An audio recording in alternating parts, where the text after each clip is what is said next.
शांत रहे।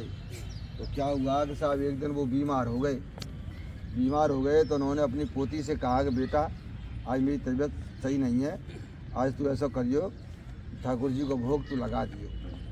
तो मैं क्या जानूँ कैसे लगेगा दादाजी। तो नहीं, मैं बता देता हूँ तेरे काजे को, उनको ऐसे नहला देना, जैसे दिला देना, फिर उसको कपड़े बदल देना और उसके बाद में उनके लिए दूध गर्म करना, दूध में मेवा डाल देना और जब दूध उतार के गड़बड़ करो तो वहाँ में केसर डाल देना थोड़ी सी और फिर भोग लगाओ तो पर्दा लगा देना और पर्दा लगा के ताली बजा देना और भोग लग जाएगा। इतने में मैं काम कर दूँगी। अब साहब वो तो सहज भाव की बच्ची, छोटी बच्ची सहज भाव की, उसने कहा कि भाई ठीक है। तो उसने बड़ी जल्दी नहाई धोई और सारा काम किया और जैसे जैसे बाबा ने बताया वो सारा काम उसने किया। और जब भोग लगाया तब वो देख रही तो वक्त कैसे पीते देखो तो सही। अब वो पिए नहीं तो मुझसे कुछ गलती है गई दिखे भाई, कोई गलती है देखो बाबा मुझसे लड़ेंगे, तुम आज दूध पी लो, हाँ फिर बाद में और पियो चम्मच पियो, आज मेरी ड्यूटी है, पीना पड़ेगा तुम्हें दूध।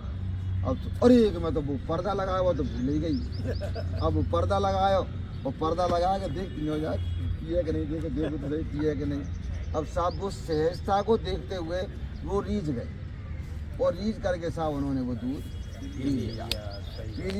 जब वो दूध पीने लगे तो साहब उनकी सुंदरता को देख करके, उसकी सुंदरता इतनी सुंदर कि कैसे कैसे गोरी गोरी उनके गालों पे लटक रही और दूध को पी रहे, तो वो छवि उसके मन में भर गई। उसने फिर बाबा ने दी आवाज़ कि बेटा लगो भोग कि हाओ कि ले आओ। तो वो खाली गिलास लेके इतने में क्या है कि वो बीमार तो थे ही, तो बड़े बड़े और पास के सेठ साहूकार में उनसे मिलने आए। तो उन्होंने कहा ऐसा कर बेटा सबको प्रसाद दे दे। मैं प्रसाद खा सकूंगी सही बात तो पी गए। तो उनको एकदम बड़ी जोर का गुस्सा आया। अच्छा गुस्सा, मैंने तुझसे ये कहा था क्या? तो फिर वो और बोलेगा तो बच्ची है पी लिया होगा, कोई बात नहीं है, बहुत अच्छा दूध था, वो देखा बच्ची ने पी लिया होगा। फिर वो बोली रोने लग गई मैंने नहीं पिया, उनने ही पिया है। देखो कितनी झूठ बोल रही है। अब बिन क्यों नहीं जाती देखो। तो फिर वो अंत में बोली आवाज थोड़ी सी कर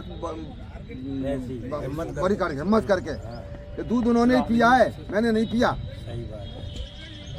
तो उनमें से एक जो थे सज्जन, उन्होंने सोचा कि देखो ऐसा है कि बचपन में बच्चियां झूठ कम बोलती हैं, तो भगवान का स्वरूप होता है, शायद ये सही कह रही हो। अरे कैसे हो सकता है, वो पूरा जीवन निकल गया। दूधाजी बोले तो नहीं, तो देखो कि चलो दोबारा दूध गर्म करो। वही प्रक्रिया फिर दोबारा अपनाई गई और अपनाने के बाद में अब रख दूध को।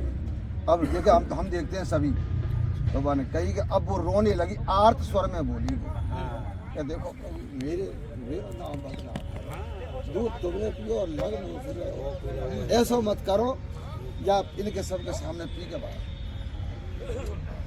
तो सबने दूध को घटते हुए तो देखा, शक्ल किसी को नहीं दिखाई दी, पीते हुए किसी ने नहीं देख पाया और दूध पूरा गिलास खत्म हो गया।